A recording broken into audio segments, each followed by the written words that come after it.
안녕하세요 여러분, 싱글스의 싱글맘인 구니맘입니다. 2020년 코로나 팬데믹으로 인해 전 세계가 절망에 빠졌었죠.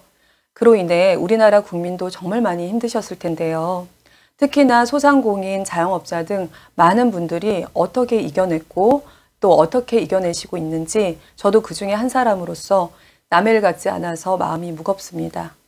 이 모든 게 코로나19 때문인데요. 우리를 힘들게 한 이 코로나19 뒤에는 아마도 기후변화의 문제와 생물 다양성의 감소 문제가 아주 밀접한 연관성이 있지 않을까 싶습니다. 그래서 환경이라는 단어가 2년 사이 정말 많이 대두되었는데요. 오늘은 그 중에서도 가장 이슈가 되었던 ESG에 대해서 알아보겠습니다. 정말 작년 한 해 동안 약간의 가장을 보태자면 매일같이 신문에 ESG 기사가 나왔다고 해도 과언이 아닌데요.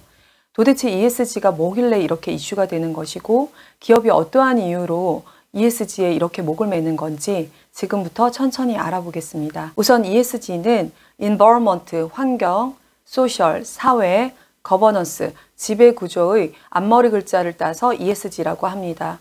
그동안의 투자자들이 기업을 평가할 때 그 기업의 매출이나 영업이익, 부채 등 재무적 성과 위주로 평가를 했는데요.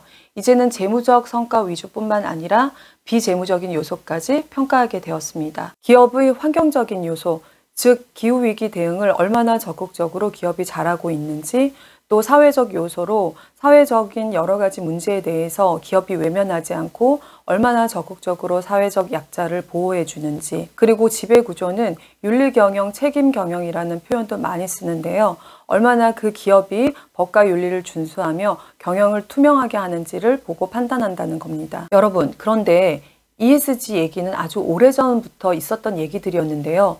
왜 하필 지금 이슈가 이렇게 되었을까요? 궁금하시잖아요.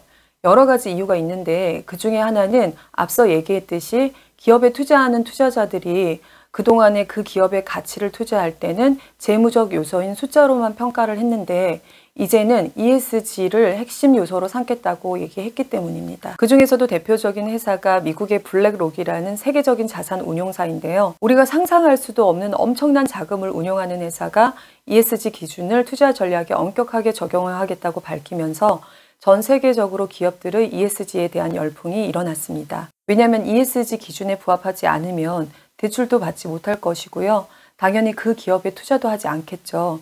그래서 기업이 ESG 경영에 대해서 신경 쓸 수밖에 없고요. 그리고 이러한 모든 근본적인 이유는 기후위기 때문인데요. 2015년 파리 기후변화협약에서 195개 나라가 지구 평균 온도 상승폭을 산업화 이전과 비교해서 2도 이상 상승하지 않도록 합의를 했는데요.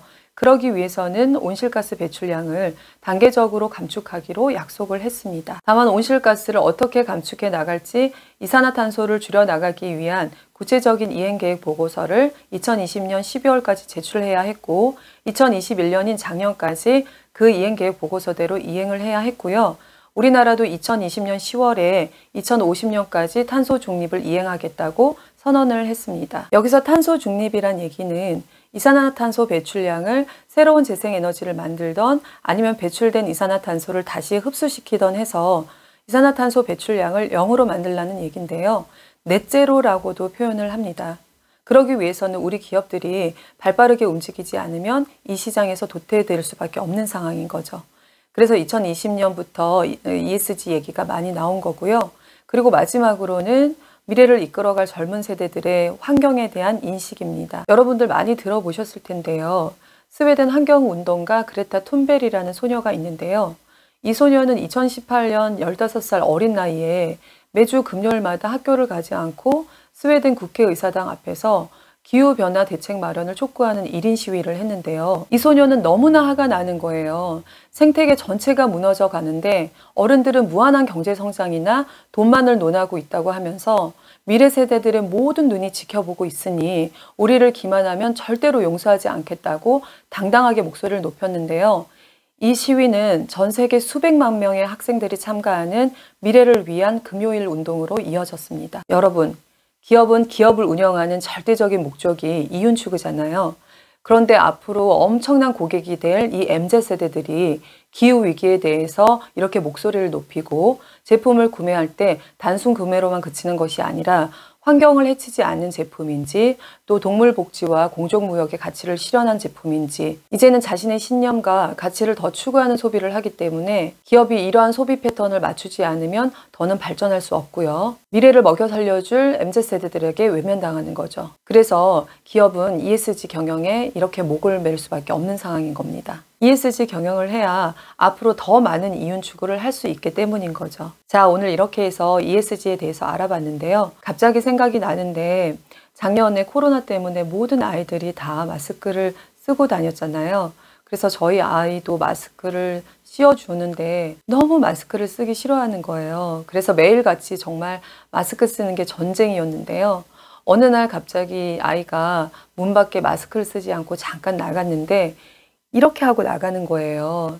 그래서 제가 그 모습을 보고 참 마음이 아팠는데 아마 그때부터 환경에 대해서 조금씩 관심을 갖게 된 것 같습니다. 이화여대 최재찬 교수님의 강의를 듣고 저도 알게 된 내용인데요. 대화소설 토지의 저자인 박경리 작가님을 세계생태학 대회에서 환경 관련 강연자로 모셨다고 해요. 그 강연에서 하신 말씀이 자연을 대할 때는 원금을 깨트리지 말고 이자만 갖고 살아라 라고 말씀하셨다고 합니다.